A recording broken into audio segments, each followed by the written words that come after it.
یہ کوئی واضح نشانی نہیں لے کے آئے۔ اس پر اللہ پاک نے فرمایا وَلَقَدْ أَنزَلْنَا آيَاتٍ بَيِّنَاتٍ وَمَا يَكْفُرُ بِهَا إِلَّا الْفَاسِقُونَ، اور بے شک ہم نے تمہاری طرف روشن آیتیں نازل کی اور ان کا انکار صرف نافرمان ہی کرتے ہیں۔ مفہوم اور معنی یہ ہے کہ اے میرے پیارے حبیب صلی اللہ تعالی علیہ وسلم، ہم نے آپ پر بہت سارے واضح نشانیاں نازل فرمائی۔ ایسی واضح نشانیاں ہیں کہ کوئی ان سے انکار کر ہی نہیں سکتا، نہ ہی اس کی جرت رکھتا ہے اور نہ ہی انکار کر سکتا ہے۔ یہ صرف اور صرف جو فاسق طبیعت کے مالک ہیں، جو فاسق و فاجر ہیں، جن کی طبیعت میں بغض و عناد بھرا ہے، جو محض دشمنی اور عداوت کی وجہ سے ہی انکار کر سکتے ہیں۔ اس کے علاوہ ان کے پاس کوئی ایسی بات نہیں ہے جس سے وہ انکار کر سکیں۔ پیارے اسلام بھائیو، آیت کریمہ پر گفتگو کرنے سے پہلے ایمان افروز اور محبت بری ایک بات کو سمجھیے۔ ہم نے آیت کریمہ کا شان نزول سنا کہ ابن سوریہ اور دیگر یہودیوں نے کہہ رہے تھے کہ محمد صلی اللہ علیہ وسلم پر کوئی واضح نشانی نہیں اتاری گئی۔ اب اللہ پاک کہہ رہا ہے کہ محمد پر کوئی واضح نشانی نہیں اتاری گئی۔ اب اللہ پاک نے جواب دیا، ان کے اعتراض کا جواب کیسا ارشاد فرمایا اور کیسا پیارا با کمال جواب دیا گیا، ذرا دیکھیے۔ مگر کمال دیکھیے کہ کلام کا رخ ان کی طرف نہیں ہے بلکہ محبوب ذیشان کی طرف کلام کا رخ ہے۔ اللہ نے کلام ہی ان سے کیا ہی نہیں، حالانکہ جواب اللہ ان کو دے رہا ہے، اور جواب کے سلسلے میں خطاب بھی ان سے ہونا چاہیے۔ کیا یہودیو تم ایسا کیوں کہتے ہو جبکہ میں نے اپنے محبوب کو نشانیاں دے کے بھیجا ہے؟ مگر اللہ نے ان سے کلام نہیں کیا، ان سے کلام ہی نہیں کیا، کلام کا رخ ہی اپنے محبوب کی طرف فرمایا۔ یعنی اللہ پاک نے یہ نہیں فرمایا کہ اے ابن سوریہ ہم نے بہت ساری نشانیاں نازل فرمائی ہیں، بلکہ فرمایا اے محبوب ہم نے تو آپ کو بہت ساری نشانیاں وضع کر کے نشانیاں اتاری ہیں آپ پر۔ تو سوچنے کی بات یہ ہے کہ واضح طور پر نشانیاں اللہ پاک نے اتاری، محبوب صلی اللہ علیہ وسلم پر اتری، اور محبوب تو جانتے تھے، مگر حضور علیہ السلام کیونکہ آپ کو معلوم تھا کہ اللہ تعالیٰ نے میرے ہاتھ بھی معجزہ بنائے ہیں، میری آنکھیں بھی معجزہ بنائی ہیں، اور آپ جانتے ہیں میری زبان بھی معجزہ ہے، میرے پاکیزہ قدم بھی معجزہ ہیں، مجھے رب کائنات نے سر شریف سے لے کر سر شریف کے مقدس بالوں سے لے کر پاؤں کے چمکدار ناخنوں تک سراپا معجزہ ہی معجزہ رب نے بنا کے بھیجا ہے۔ آپ جانتے تھے قرآن کریم پورے کا پورا معجزہ ہے، قرآن کریم کی ہر آیت اور پوری کی پوری جو آیات کریم ہے پوری دنیا کفر کے لیے واضح دلیل ہے اور بہترین واضح ترین دلیل ہے۔ آپ جانتے تھے، پھر اللہ پاک نے بتایا یہ کیوں فرمایا کہ اے محبوب انزلنا الیک آیات بینات، حالانکہ اللہ کے محبوب جانتے ہیں کہ میرے رب نے مجھے بڑی روشن اور واضح دلیلیں دے کے بھیجا ہے، مگر حضور یہ بھی جانتے ہیں کہ میرے رب نے مجھے ہی ایک دلیل بنا کے بھیجا ہے، برہان بنا کے بھیجا ہے۔ مگر اللہ تعالیٰ نے کیوں ارشاد فرمایا انزلنا الیک آیات بینات کہ ہم نے تمہاری طرف روشن آیتیں نازل کی۔ انکار کوئی اور کر رہا ہے، بتایا کسی اور کو جا رہا ہے، کیوں؟ وجہ کیا ہے؟ اب دیکھیں، انکار حضور نے تو نہیں کیا، حضور نے تو اقرار کیا ہے، انکار کیا یہودیوں نے، مگر اللہ تعالیٰ کلام کر رہا ہے اپنے حبیب سے، ان سے کلام بھی نہیں کر رہا۔ اس میں حکمت کیا ہے؟ اللہ اکبر، بڑی محبت بڑی بات ہے۔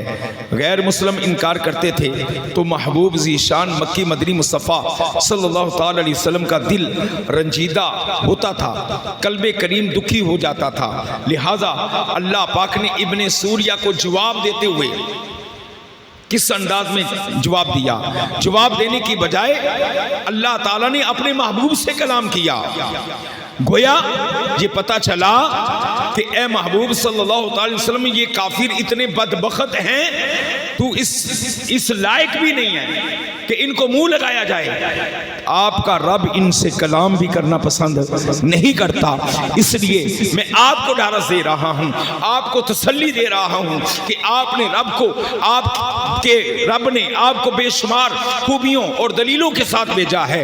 آپ اپنے دل پاک کو رنجیدہ مت کیجئے. یہ بدبخت ہیں, یہ بکواس کر رہا ہے, اپنی بد باطنی کا اظہار کر رہا ہے. آپ اس پر رنجیدہ نہ ہو جائیے, اپنے رب کریم کی بے بہا عنایات کی طرف نگاہ توجہ فرمائیے. مولانا حسن رضا علی رحمہ نے کیا خوب کہا, عجب پیاری پیاری ہے صورت کسی کی, ہمیں کیا خدا کو ہے الفت کسی کی, کسی کو کسی سے ہوئی ہے نہ ہوگی, خدا کو ہے جتنی محبت کسی کی. صلو علی الحبیب صلی اللہ تعالی علیہ وسلم. یہاں دو باتیں قابل ذکر ہیں.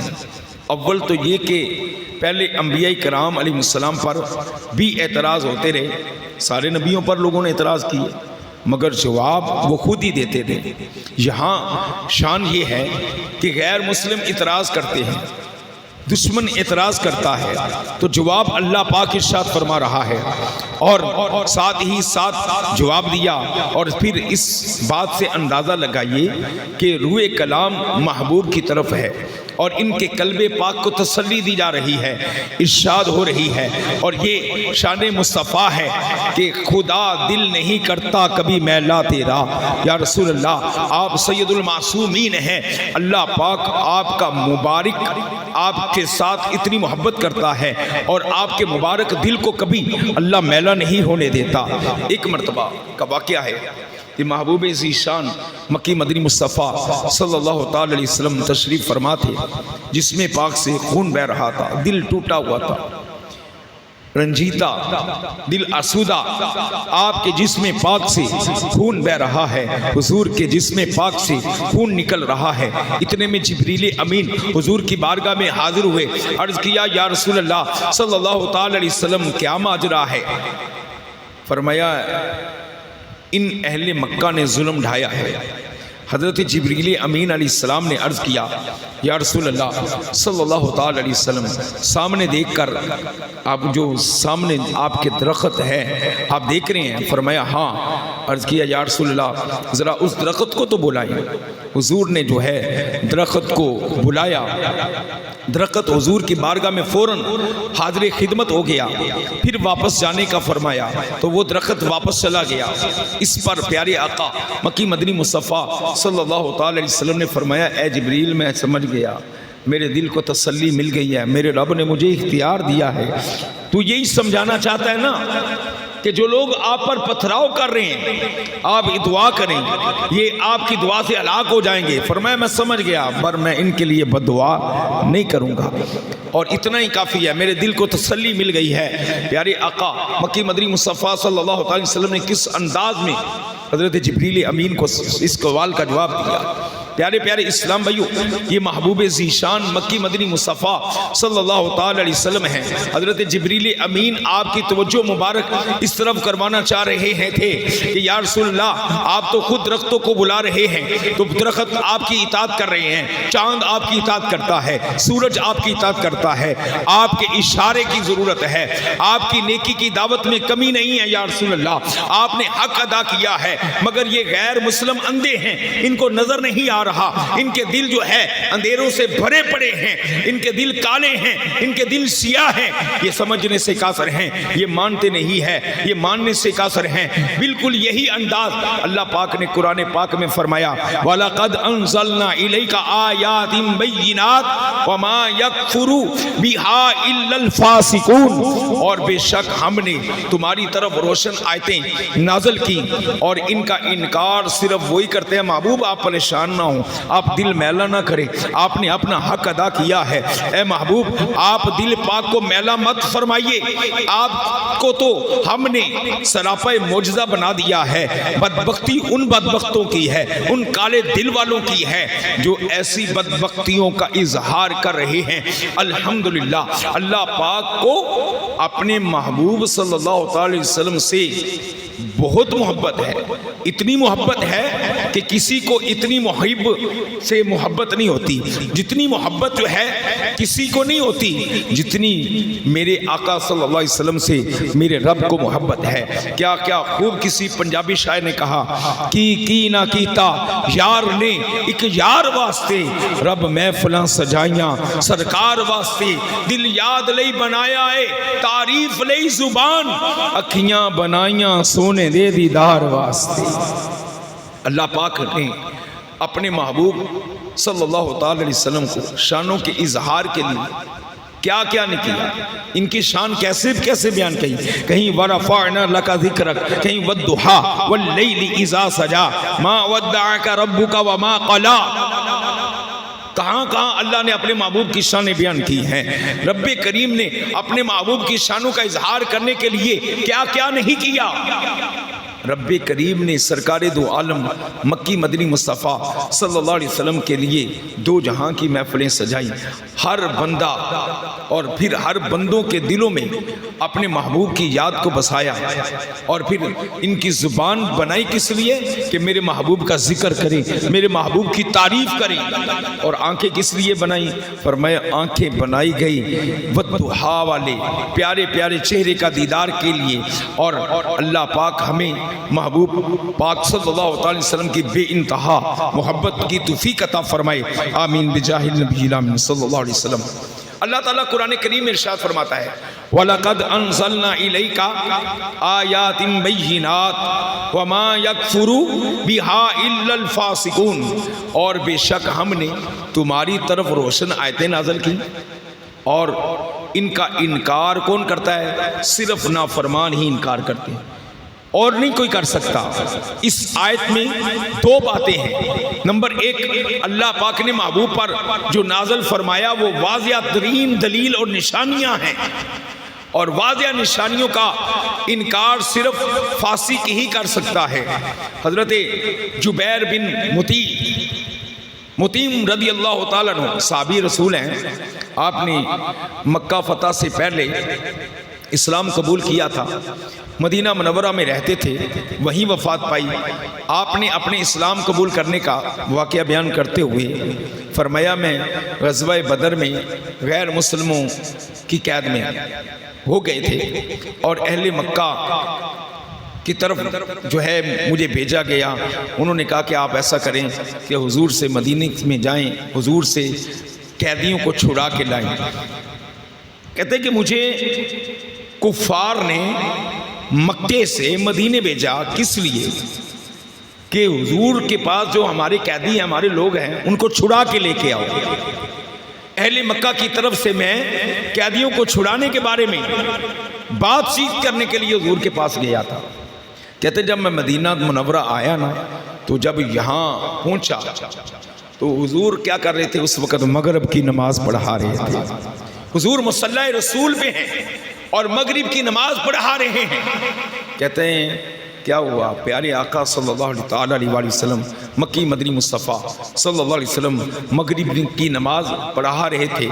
پیارے آقا کی آواز مبارک ایسی حسین، ایسی پیاری، ایسا سرور، ایسا کیف، ایسی مسیح۔ کہتے ہیں بڑی بڑی میں نے آوازیں سنی، بڑے بڑے لوگوں کو گانے بھی بولتے سنا، بڑے بڑے کلام بھی پڑھتے ہوئے سنا، مگر جو کلام مصطفیٰ پڑھ رہے تھے حبیب خدا کی زبان ہے اور کلام ربی ہے، اور پڑھنے والے مصطفیٰ کی زبان ہے۔ کہتے ہیں ایسا پیارا کلام میں نے زندگی میں نہیں سنا۔ حضور علیہ الصلوۃ والسلام جو ہیں وہ قرآن کی تلاوت فرما رہے ہیں مغرب کی نماز کے وقت۔ کہتے ہیں آواز اتنی پیاری تھی، اتنی اونچی تھی کہ آواز مسجد سے باہر تک سنائی دے رہی تھی۔ آپ نے سورہ والطور کی جو ہے تلاوت فرمائی۔ میں بھی اس تلاوت کو سننے میں لگ گیا، میں نے کان اپنے لگا دیے، اور زبان محبوب خدا کی اور کلام رب رحمان کا، بس پھر کیا تھا؟ ایسی پیاری آواز، اتنی پر تاثیر آواز، ایسا پیارا کلام۔ اب کیا ہوا کہ ایسا پیارا کلام کہ میرے دل میں اترنا شروع ہوا، میرے دل میں گھر کرتی گئی، اور رب کریم کہ یہ پیارا کلام جو ہے میرے دل میں گھر بناتا رہا۔ اسی دوران آپ نے یہ آیت کریمہ پڑھی، ان عذاب ربک لواقع ما له من دافع، بے شک تیرے رب کا عذاب ضرور واقعہ ہونے والا ہے، اسے کوئی ٹالنے والا نہیں۔ کہتے ہیں ان آیات کو سن کر میرے دل میں ایسی ہیبت بیٹھی، ایسے ہو گیا ابھی پھٹ جائے گا۔ کہتے ہیں مجھے یوں لگ رہا تھا کہ یہاں سے میں ایک قدم بھی نہیں اٹھا سکوں گا، اس سے پہلے کہ مجھ پر عذاب برس جائے۔ بس میں نے اللہ پاک کے عذاب سے ڈر کر اسی وقت ایمان قبول کر لیا۔ کتاب زندہ قرآن حکیم، حکمت و اول لا یزال اس و قدیم، یہ قرآن مجید زندہ جاوید کتاب ہے۔ اس میں بیان کی گئی تعلیمات قیامت تک کے لیے تمام مسائل کا حل ہے، اور کہتے ہیں تمام مسائل جتنے بھی دنیا میں آنے والے بعد میں مسائل آئیں گے ان کے لیے کافی ہے اور بہتر بھی ہے۔ اور سبحان اللہ، ذرا دیکھیے قرآن کریم کی ہر آیت کیسی واضح نشانی ہے، اور ہر اس کا جملہ، ہر اس کی آیت، ہر اس کا حرف کیسی واضح نشانی ہے۔ کوئی غیر مسلم دل صاف رکھ کر سن لے، یقین کر کے مانے، آج بھی اگر کوئی غیر مسلم اس کو دل صاف رکھ کے سنے، اس کے دل میں ایمان داخل ہو جاتا ہے۔ پیارے اسلام بھائیو، یہاں ایک ایمان افروز بات عرض کروں، قرآن کریم کی ہر آیت بھی اسلام کی سچائی پر واضح دلیل ہے۔ یوں ہی محبوب کی سیرت پاک بھی حقانیت اسلام کی واضح نشانی ہے۔ وہ کیسے؟ قرآن کریم کی 2 آیات عرض کروں گا۔ غیر مسلموں کی طرف سے سوال ہوا، کیا محمد واقعی سچے رسول ہیں؟ اللہ پاک نے فرمایا، قالوا فأتوا بسورة من مثله، تو تم ان جیسی ایک صورت لے آؤ۔ یعنی اگر تمہیں اس میں ذرا بھی شک ہے نا، شبہ ہے کہ محبوب سچے رسول ہیں یا نہیں ہیں، تم اس پر شک کرتے ہو، شبہ کرتے ہو نا، تمہیں اس پر شک ہے نا، تمہارے دل شک میں پڑے ہوئے ہیں نا، تم ایسا کرو کہ اس جیسی جو محبوب پر نازل ہوا ہے نا، اس جیسی ایک آیت لے آؤ۔ جو یہ کلام لائے ہیں وہ واقعی اللہ پاک کی طرف سے ہے، وہی سے ہے یا نہیں؟ تو قرآن پاک ان کی سچائی کی دلیل ہے۔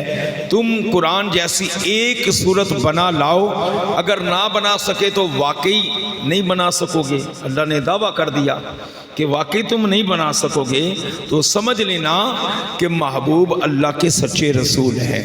یہاں سے معلوم ہوا کہ محمد مصطفیٰ صلی اللہ علیہ وسلم کی سچائی کی دلیل جو ہے قرآن ہے۔ محبوب کی سچائی کی دلیل کیا ہے؟ قرآن۔ اور غیر مسلموں نے ایک اور سوال اٹھا دیا، اچھا جی قرآن سچی کتاب ہے یا نہیں؟ اللہ پاک نے جواب میں ارشاد فرمایا، فَقَدْ لَبِثْتُ فِيكُمْ عُمُرًا مِّن قَبْلِهِ أَفَلَا تَعْقِلُونَ، تو بے شک میں اس سے پہلے تم میں اپنی ایک عمر گزار چکا ہوں۔ لوگوں نے فرمایا کہ اے دے تو پہلا میں تواڈے وچ ایک اپنی عمر دا ایک عرصہ گزار چکے ہیں، 40 سال تواڈے چ ہی گزارے ہیں، عمر کا ایک عرصہ گزار چکا ہوں، تو کیا تمہیں عقل نہیں؟ تم مجھے جانتے نہیں ہو کہ میں سچا ہوں، امین ہوں، صادق ہوں؟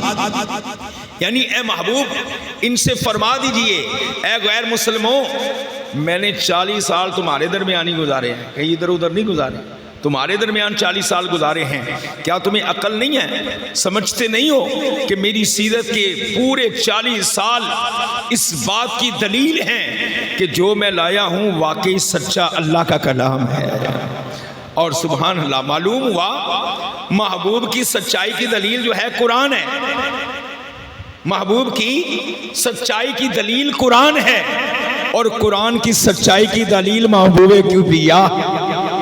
یعنی کسی نے قرآن کی سچائی کی دلیل لینی ہو تو مصطفیٰ کو دیکھ لے، اور جس نے محبوب کی سچائی کی دلیل دیکھنی ہو وہ قرآن کو دیکھ لے، قرآن کی سچائی کی دلیل دیکھنی ہو تو مصطفیٰ کو دیکھ لے۔ یعنی محبوب کی سچائی کی دلیل قرآن ہے، اور قرآن کی سچائی کی دلیل محبوب کی سیرت پاک ہے، اور اسلام کی بنیاد انہی دو چیزوں پر ہے، ایک قرآن ہے، ایک مصطفیٰ ہے۔ مصطفیٰ کے بغیر بھی ایمان کامل نہیں، قرآن کے بغیر بھی ایمان کامل نہیں۔ یہ دو چیزوں پر جو ہے ایمان ہے، ایک قرآن ہے، ایک ذات مصطفیٰ ہے۔ یہ دونوں ہی اسلام کی سچائی کی واضح دلیل ہیں، اور واضح ترین نشانیوں میں سے ایک نشانی ہے، اور ان دونوں میں آج تک نہ کوئی عیب نکال سکا ہے، نہ آئندہ کوئی نکال سکے گا۔ اور کوئی عیب کیا تم سے نیہا ہو بھلا، اور کوئی غیب کیا تم سے نیہا ہو بھلا، جب نہ خدا ہی چھپا تم پہ کروڑوں دو۔ لہذا حضور علیہ السلام کو بھی اللہ نے بے عیب، ہر عیب سے پاک بنایا ہے۔ اللہ نے قرآن کو بھی لا ریب کہہ کر اس کتاب کو بھی ہر عیب سے پاک کیا ہے، ہر عیب سے پاک بنایا ہے، کوئی کمی کوئی کجی نہیں۔ اور فرمایا اگر تم کہتے ہو کہ یہ سچی نہیں ہے، اللہ کا کلام سچا نہیں، فرمایا فَأْتُوا بِسُورَةٍ مِّن مِّثْلِهِ، پھر اس جیسی ایک صورت تو دور کی بات ہے، تم اس جیسی ایک آیت ہی بنا کے دکھا دو، نہیں بنا سکو گے۔ اگر بنا لو تو پھر کہنا کہ سچے نہیں ہیں، اگر تم بنا لاؤ تو پھر کہنا، اگر بنا نہیں پاؤ تو پھر کافرو مان جاؤ، میرا مصطفیٰ سچا ہے، میں نے محبوب کو سچا بنا کے بھیجا ہے۔ ایک مرتبہ چند غیر مسلموں نے نا بڑے بڑے ان کے عالم مل کے بیٹھے تھے، چونکہ آپس میں بیٹھے بیٹھے باتیں سوچتی، ان کی سوچ ہوتی تھی کہ حضور کو کیسے مٹایا جائے، حضور کو صفحہ ہستی سے یہ باتیں چلتی رہی، باتیں کرتے رہے، ہر کوئی حضور علیہ السلام کی معاذ اللہ مذمت اپنی طرف سے کرنے لگا، ہر کوئی محبوب کی جو ہے شان میں نازیبہ الفاظ کہتے ہوئے کرتے باتیں کر لے گا۔ محبوب کے بارے میں انہوں نے گستاخیاں بے ادبیاں شروع کی، یہ سب غیر مسلم تھے، ظاہر ہے انہوں نے تعریفیں تو نہیں کرنی تھی، ان کے نصیب میں تعریفیں کہاں لکھی تھی، اپنی باطنی برائیوں کا اظہار کر رہے تھے۔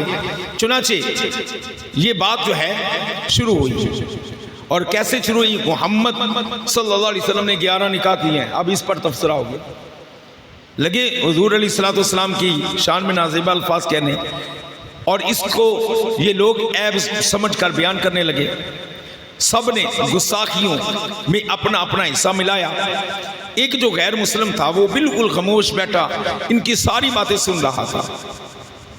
جب سارے اپنا اپنا حصہ ملا کے فارغ ہو گئے نا، جب یہ سارے اپنا اپنا حصہ ملا چکے تو اس خاموش غیر مسلم کی طرف متوجہ ہو کے سارے کہنے لگے، تو کیوں نہیں بول رہا؟ تو چپ کر کے بیٹھا ہے، تیرے چپ رہنے کی وجہ کی ہے؟ سارے بول دے نے بھیا اپنا اپنا حصہ پاندے نے، تو کیوں نہیں بول رہا پیا؟ آپ کیوں نہیں بولتے؟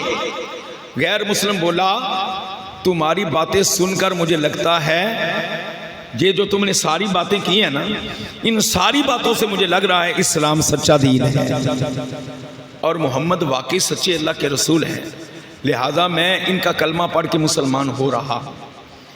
انہوں نے کہا یار بات کیا ہوئی ہے؟ ہم تو ان کی برائیاں بیان کر رہے ہیں اور تو انہی برائیوں میں تمہیں کیا نظر آیا؟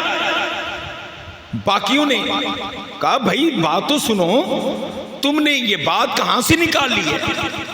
ہم تو ان کی برائیاں ہی کر رہے تھے۔ وہ خاموش غیر مسلم بولا، تم ہی کہتے ہو کہ محمد نے 25 سال کی عمر میں پہلا نکاح کیا، وہ بھی ایک بیوہ خاتون سے کیا، پھر باقی نکاح آپ نے 40 سال کی عمر کے بعد کی۔ یہ تمہارا کہنا ہے نا؟ یہی کہتے ہو نا کہ حضور نے 25 سال کی عمر میں پہلا نکاح کیا اور بقیہ جو ہے آپ نے نکاح جو کیے 40 سال کی عمر کے بعد کیے؟ کہنے لگے ہاں ہم نے یہی کہا ہے۔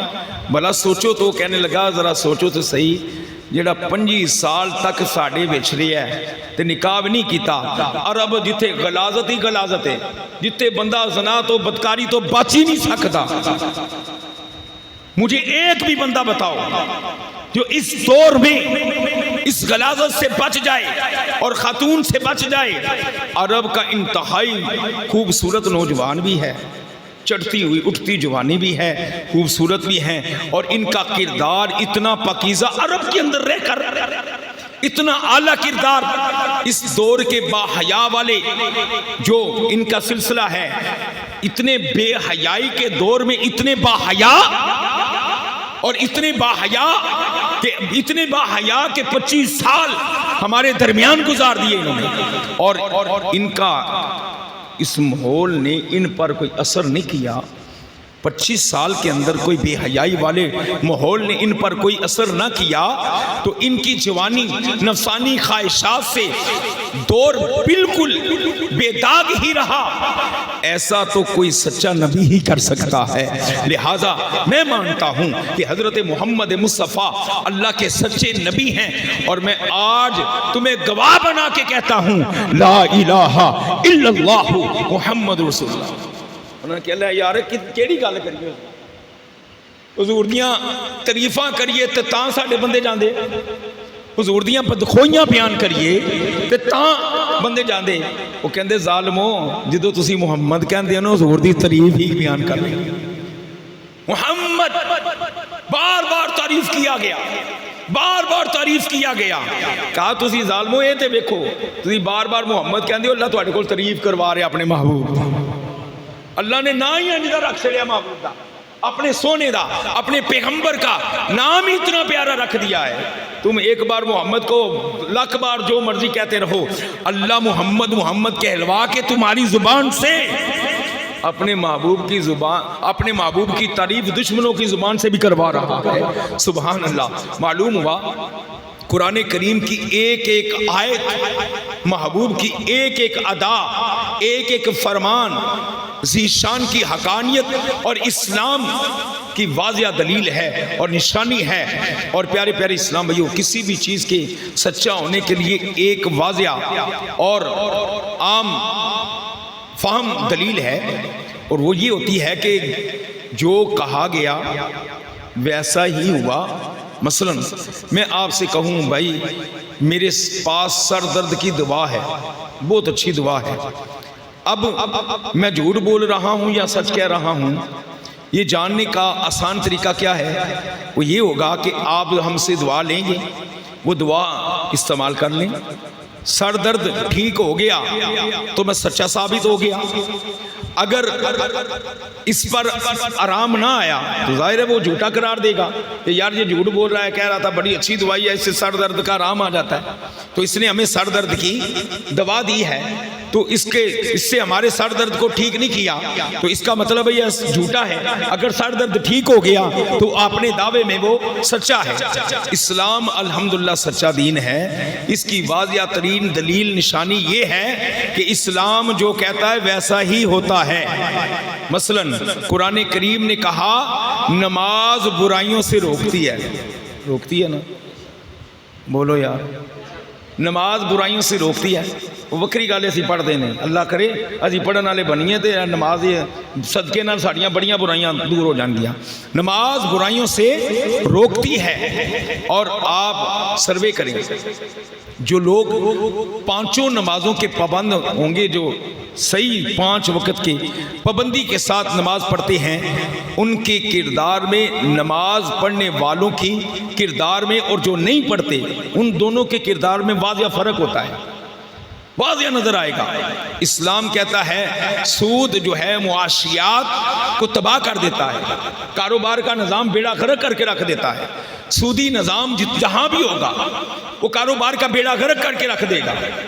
دیکھ لیجئے سودی لین دین نے دنیا بھر میں معاشی بحران پیدا کیا کہ نہیں کیا؟ دنیا کا کون سا حکمران ہے جو سود نہیں لے رہا؟ تو کیا ہو رہا ہے دن بعد معاشیت؟ آپ صرف پاکستان نہ لیں، پوری دنیا کا سروے کریں، پوری دنیا کے اندر اس وقت معاشی بحران پیدا ہو رہا ہے۔ دن با دن لوگ بھوک سے مر رہے ہیں، ہماری بھوک بڑھ رہی ہے، ہماری طلب بڑھ رہی ہے۔ کیا وجہ ہے؟ یہ معاشی بحران کیوں بڑھتا چلا جا رہا ہے؟ کیونکہ سود کا لین دین عام ہوتا چلا جا رہا ہے۔